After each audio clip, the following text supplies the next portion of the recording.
Hello everyone, आज के हमारे इस वीडियो में हम डिस्कस करने वाले हैं 29 इंपॉर्टेंट आंसर्स जो TS inter second year economics के लिए बहुत ज़्यादा इंपॉर्टेंट है। और इसका प्रीवियस वीडियो मैंने बनाया था पार्ट 1, जिसके अंदर मैंने बहुत सारे आंसर्स कवर किए थे, जिसको आप जाकर मेरे चैनल से देख सकते हैं और इस चैनल को आप सब्सक्राइब भी कर सकते हैं। पार्ट 1 वाले वीडियो में मैंने एक्सप्लेन किए थे 60 VSQs जो आपके एग्जाम के लिए बहुत ज़्यादा इंपॉर्टेंट हैं। एंड अगर आप इन आंसर्स को स्टडी कर लेते हैं तो आपको ईजी हो जाएगा एग्जाम में। एंड ये आंसर्स मस्ट गारंटेड आंसर्स है जो आपको 100% अपीयर होने वाले हैं। GIC general insurance corporation of India, ये एक कॉरपोरेशन है जो इस्टेब्लिश किया था इंडिया में 1972 में, और ये नॉन लाइफ इंश्योरेंस से डील करता है। 2003 से जनरल इंश्योरेंस कॉरपोरेशन एक इंडियन री इंश्योरेंस की तरह काम कर रहा है, यानी कि ये लोग जनरल इंश्योरेंस प्रोवाइड करते हैं जनरल इंश्योरेंस सेक्टर के। और ये लोग ऐसे चीज़ों को कवर करते हैं जैसे कि फायर, फ्लड, मैराइन जो पानी से रिलेटेड प्रॉब्लम्स हो, एयर ट्रैवल, रोड ट्रांसपोर्ट, इस तरह की चीज़ों को वो कवर करते हैं और उसके अंदर इंश्योरेंस प्रोवाइड कराते हैं। IRDA stands for insurance regulatory and development authority of India. IRDA एक अथॉरिटी ऑफ इंडिया है जो कि कॉन्स्टिट्यूट की गई थी एज ए ऑटोनॉमस बॉडी, यानी कि ये खुद से वर्क करती है इंडिपेंडेंटली। इसको एक स्टैट्यूटरी स्टेटस दिया गया था 2000 में, ताकि ये रेगुलेट और डेवलप कर सके इंश्योरेंस इंडस्ट्री को। फॉरेन डायरेक्ट इन्वेस्टमेंट FDI का मतलब ये होता है कि जो long term international capital movement होता है उसको हम कहते हैं। जैसे कि जो लोग कंपनीज़ होती हैं वो बाहर से आकर दूसरे कंट्रीज़ में इन्वेस्ट करती है और वहाँ पर इन्वेस्ट करके वहाँ पर बिज़नेस में इन्वेस्ट करके पैसे कमाने की कोशिश करती है, तो इसको फॉरेन डायरेक्ट इन्वेस्टमेंट कहा जाता है। और इसको इसीलिए किया जाता है ताकि प्रोडक्टिव एक्टिविटी की जा सके by the intention of managerial control and participation in the management of foreign firms, यानी कि जो दूसरे कंट्री के लोग आकर इंडिया में इन्वेस्ट करते हैं और वो लोग ये सोचते हैं कि वो हमारी कंट्री के जो कंपनीज़ है उसमें मैनेजरल कंट्रोल कर सकेंगे एंड यहाँ की मैनेजमेंट में पार्टिसिपेट कर सकेंगे। Invincibles in international trade, Invincibles उस चीज़ को कहा जाता है जैसे कि जो सर्विसेज होती हैं जैसे कि banking, franchising, insurance, licensing, shipping, tourism etcetera. तो इनविजिबल्स उन सर्विसेज को कहा जाता है जो इंटरनेशनल ट्रेड में मदद करती हैं।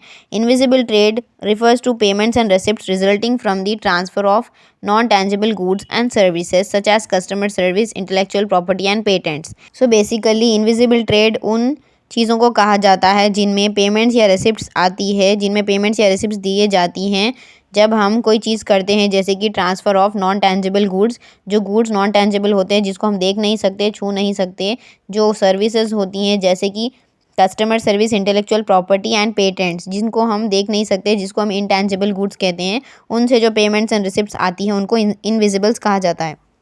Gets the general agreement on trade in services, ये एक ट्रीटी थी जो कि वर्ल्ड ट्रेड ऑर्गेनाइजेशन ने बनाई थी और इसको क्रिएट किया गया था ताकि जो ट्रेडिंग सिस्टम है वर्ल्ड में, जो पूरे सभी कंट्रीज़ के बीच में ट्रेड होता है, उनको आगे बढ़ाने के लिए, प्रमोट करने के लिए WTO ने GATS अग्रीमेंट को क्रिएट किया था और सभी मेंबर्स जो WTO के पार्टीज़ है वो इसके फॉलो करते हैं। TRIPS ट्रिप्स, ये भी एक अग्रीमेंट था trade related intellectual property rights में।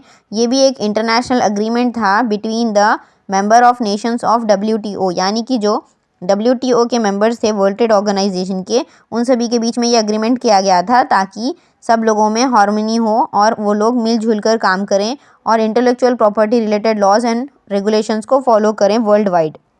Balance of trade, balance of trade एक कंट्री का उसको कहा जाता है जब हम नेट डिफरेंस निकालते हैं, यानी कि जब हम एक्सपोर्ट करते हैं गुड्स को और जब हम इंपोर्ट्स करते हैं, जब हम देते हैं गुड्स और जब हम लेते हैं गुड्स, तो उन दोनों के बीच में जब हम डिफरेंस निकालते हैं, नेट डिफरेंस निकालते हैं, तो जब हम उसका जो गुड्स का नेट डिफरेंस निकालते हैं एक सर्टेन पीरियड ऑफ टाइम में, उसको हम बैलेंस ऑफ ट्रेड कहते हैं।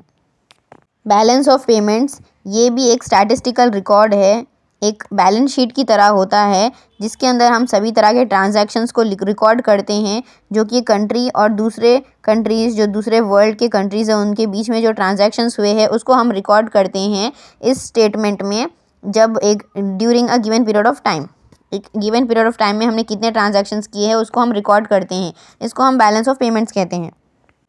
WTO objectives. So world trade organisations के कुछ इंपॉर्टेंट ऑब्जेक्टिव्स थे, कुछ गोल्स थे, तो वो यहाँ पर बताए गए हैं। जैसे कि raising standard of living and income, यानी कि जो गरीब लोग होते हैं, जो गरीब कंट्रीज़ होती हैं, उनकी स्टैंडर्ड ऑफ लिविंग को बढ़ाना, इनकम को बढ़ाना, उनके प्रोडक्शन एंड ट्रेड को एक्सपैंड करना, and optimum utilisation of world resources, यानी कि जो वर्ल्ड में रिसोर्सेज हैं, जैसे कि नेचुरल रिसोर्सेज हैं, उनको कितना अच्छे तरीके से यूज़ करना है, उसका बेस्ट रिजल्ट निकालना है, ऑप्टिमम यूटिलाइजेशन करना है, वो इनका ऑब्जेक्टिव था।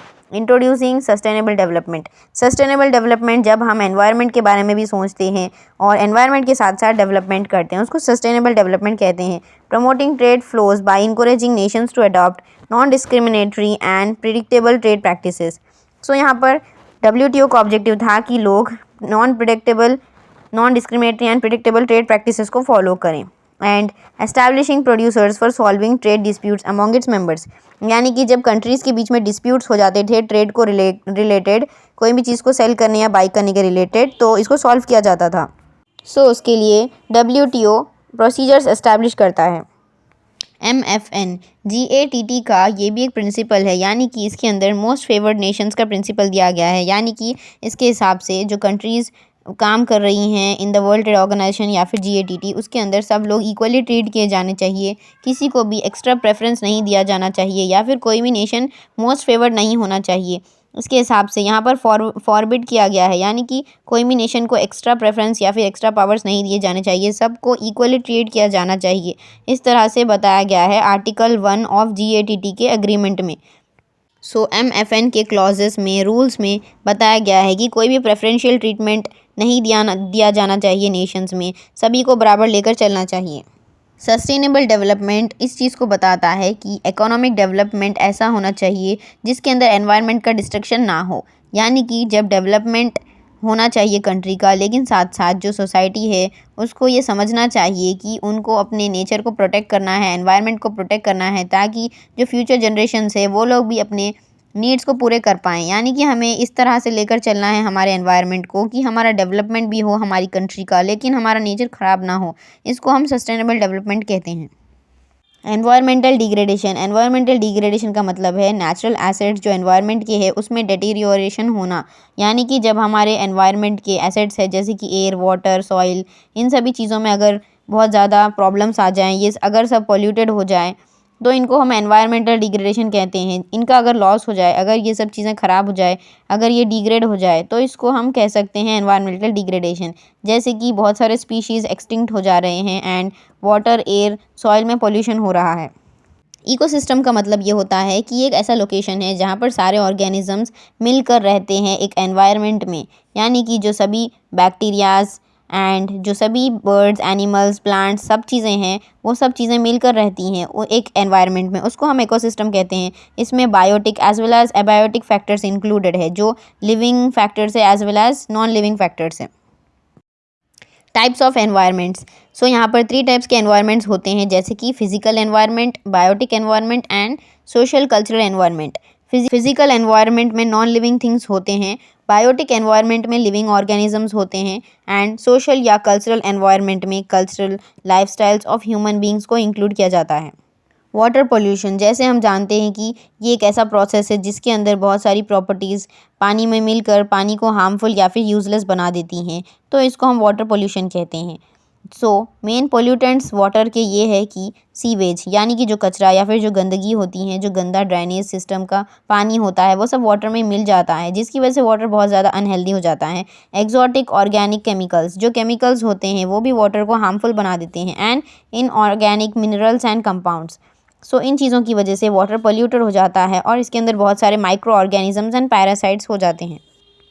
GDP, gross district domestic product, ये एक सम है, यानी कि एडिशन है of economic value of all final goods and services, यानी कि जो सभी तरह के वैल्यूएबल गुड्स या फिर सर्विसेज हमने प्रोड्यूस किए हैं with in a period of time during a year in geographical boundaries, यानी कि अगर हमने पर्टिकुलर स्टेट में या फिर पर्टिकुलर सिटी में सारे गुड्स प्रोड्यूस किए हैं, सर्विसेज प्रोड्यूस की है, तो उनकी जितनी वैल्यू होगी उसको हम ग्रॉस डिस्ट्रिक्ट डोमेस्टिक प्रोडक्ट कहेंगे। राइतू बंधु, ये एक स्कीम निकाली गई थी ताकि फार्मर्स ऑफ तेलंगाना को सपोर्ट किया जा सके by providing them an investment यानी कि इनको एक इन्वेस्टमेंट दी जा रही थी फार्मर्स को 10,000 रुपीज़ की पर एकड़ पर ईयर, यानी कि हर साल उनको हर एकड़ के हिसाब से 10,000 दिए जा रहे थे ताकि वो लोग इन्वेस्ट हो सकें और उनको इन्वेस्टमेंट मिल सकें और वो लोग अपने बर्डन ऑफ डेप्थ यानी कि कर्जे से बाहर आ सकें। राइतु बीमा। तेलंगाना गवर्नमेंट में राइतु बीमा स्कीम को लॉन्च किया था अगस्त 15, 2018 को।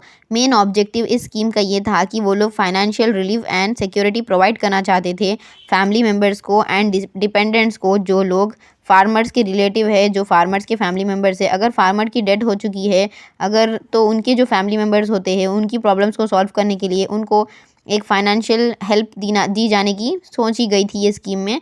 और इस स्कीम के हिसाब से उन लोगों को इंश्योरेंस प्रोवाइड किया गया था ऑफ ₹5 लाख पर every year to a farmer. Mission Kakatiya ये एक फ्लैगशिप प्रोग्राम था जो तेलंगाना गवर्नमेंट में इंट्रोड्यूस किया था ताकि रिवाइवल हो सके टैंक इरिगेशन का, यानी कि जो टैंक इरिगेशन होता है उसको फिर से डेवलप करने के लिए ये प्रोग्राम स्टार्ट किया गया था। इसका ये एम था कि जो लास्ट रोल एंड इम्पोर्टेंस है माइनर इरिगेशन जो स्टेट में होता है उसको डेवलप किया जाना चाहिए और इसको लोग मिलकर कम्युनिटी पार्टिसिपेट होकर वाटर सस्टेनेबल सिक्योरिटी के लिए लोग इसके लिए कोशिश करें, इसके लिए इस मिशन को लाया गया था। TSI pass Telangana state industrial project approval and self certification system, ये एक तेलंगाना का सेल्फ सर्टिफिकेशन सिस्टम लाया गया था, लॉन्च किया गया था। ये एक सिस्टम ऑफ अप्रूवल से लाया गया था, यानी कि इसके द्वारा आप सेल्फ सर्टिफिकेशन कर सकते हैं। ये एक स्पीडी प्रोसेस ऑफ एप्लीकेशंस था for the issue of clearances, यानी कि अगर आप एक बिज़नेस स्टार्ट करना चाहते हैं या फिर अगर आप एक इंडस्ट्री स्टार्ट करना चाहते हैं तेलंगाना में, तो आपको इसके मदद से सेल्फ सर्टिफिकेशन मिलेगा। आप खुद से अप्लाई कर सकते हैं और इसका स्पीडी प्रोसेस था एप्लीकेशंस का और इसकी मदद से गवर्नमेंट आपको जल्दी लाइसेंस प्रोवाइड करना चाहती है। आसरा पेंशन स्कीम, तेलंगाना गवर्नमेंट ने आसरा पेंशन स्कीम भी लॉन्च की थी ताकि वो लोग गरीब लोगों की डिग्निटी और जो पूर लोगों की लाइफ है उसको डेवलप करने के लिए स्कीम को लाया गया था। और इस स्कीम का मेन मोटिव जो था ओल्ड पीपल, जो गरीब लोग हैं, बूढ़े लोग हैं जिनको HIV एड्स है या फिर जो विडोज़ हैं जिनके वीवर्स की जो वाइफ्स है इनकैपेसिटेड वीवर्स है, जिनके पास जो टॉडी टैपर्स है, जिनके पास किसी के पास काम नहीं है, अनएम्प्लॉयड है, अगर वो लोग की ज़िंदगी बहुत ख़राब है, उनकी लाइवलीहुड अच्छी नहीं है, तो उनको ये स्कीम पेंशन दिए जा रही थी with the growing age for old age people. Telangana fibre grid, Telangana government ने Telangana fibre grid T project को स्टार्ट किया था 2015 में। इसका मिशन था कि स्टेट में एक ऐसा आर्ट नेटवर्क इंफ्रास्ट्रक्चर को डेवलप करना जो कि फैसिलिटेट कर सकेगा realisation of digital Telangana to 10 zones 33 districts, यानी कि जो तेलंगाना में डेवलप किया जाना चाहिए डिजिटल जो होता है जैसे कि बड़े बिल्डिंग्स इंफ्रास्ट्रक्चर और जो बहुत सारी टेक्नोलॉजी को डेवलप करने का इनिशिएटिव लिया गया था तेलंगाना फाइबर ग्रिड स्कीम में। इसके अंदर 10 जोन्स कवर किए गए थे जिसमें 33 डिस्ट्रिक्ट्स थे। कंटी वेलुगु, तेलंगाना गवर्नमेंट ने कंटी वेलुगु प्रोग्राम को भी लॉन्च किया था ताकि वो लोग जो लोग अंधे हैं, जो लोग ब्लाइंड है, उन लोगों की मदद करने के लिए उनको एक सिंपल पेयर ऑफ ग्लासेस दिए जा रहे थे एंड कैटरैक्ट सर्जरी भी उनकी फ्री में कराई जा रही थी by the Telangana government. Gender ratio in Telangana, gender ratio in Telangana का ये मतलब है कि तेलंगाना की पॉपुलेशन में कितने फीमेल्स हैं एंड कितने मेल्स हैं। सो इसके हिसाब से हमारे तेलंगाना में 2011 सेंसस के हिसाब से देयर आर 988 फीमेल्स पर 1000 मेल्स। आरोग्य लक्ष्मी, आरोग्य लक्ष्मी प्रोग्राम भी एक ऐसा प्रोग्राम लाया गया था बाय तेलंगाना गवर्नमेंट। इसके अंदर हॉट कुक्ड मील्स जिसके अंदर बहुत ज़्यादा न्यूट्रिशन वैल्यू होते हैं ये प्रोवाइड किया जा रहा था। इस तरह का खाना उन प्रेग्नेंट वुमेन को एंड लैक्टेटिंग मदर्स को एंड चिल्ड्रन को जो 6 ईयर्स से बिलो है और जिनकी लिविंग कंडीशन पावर्टी लाइन से भी नीचे है, यानी कि जो लोग बहुत गरीब है, बहुत पुअर है, उनकी ज़िंदगियों को अच्छा बनाने के लिए उनको खाना अच्छा दिया जा रहा था through this scheme, through anganwadi centres. इस स्कीम को जनवरी 1, 2015 को लॉन्च किया गया था। कल्याण लक्ष्मी, ये भी एक प्रोग्राम लाया गया था। इसका मेन मोटिव था कि फाइनेंशियल डिस्ट्रेस जो SC एंड ST फैमिलीज़ में होता है, जो फाइनेंशियल गरीबी होती है, प्रॉब्लम होती है, उसको तेलंगाना गवर्नमेंट प्रोवाइड कर रही थी फाइनेंशियल असिस्टेंस, यानी कि गवर्नमेंट 1 लाख रुपीज़ 116 रुपीज़ दे रही थी हर एक SC एंड ST गर्ल को, जो schedule caste schedule tribe girls होती हैं उनको दे रही थी इतने पैसे ताकि वो लोग शादी कर सकें at the time of marriage. It was implemented from 2 October 2014। Mission Bhagiratha भी एक स्कीम लाई गई थी, प्रोग्राम लाया गया था ताकि इसकी मदद से साफ़ और क्लीन ड्रिंकिंग वाटर लोगों तक सप्लाई किया जा रहा था तेलंगाना स्टेट में through pipelines eight their homes, and जो वाटर था वो कृष्णा एंड गोदावरी रिवर से पहुंचाया जा रहा था। Image tower, government of Telangana ने इसको भी इस्टेब्लिश किया था ताकि वो लोग एक डेडिकेटेड वर्क प्लेस बना सकें जिसको हम इमेज टावर कहेंगे, और इसका डेवलपमेंट उस चीज़ के लिए होगा जैसे कि animation, gaming and VFX industry को डेवलप करने के लिए। सो गवर्नमेंट का ये प्लान था कि वो लोग इन चीज़ों को डेवलप करेंगे और वो लोग आर्ट इंफ्रास्ट्रक्चर्स एंड सर्विसेज को डेवलप करेंगे। इसको हम इमेज टावर कहते हैं।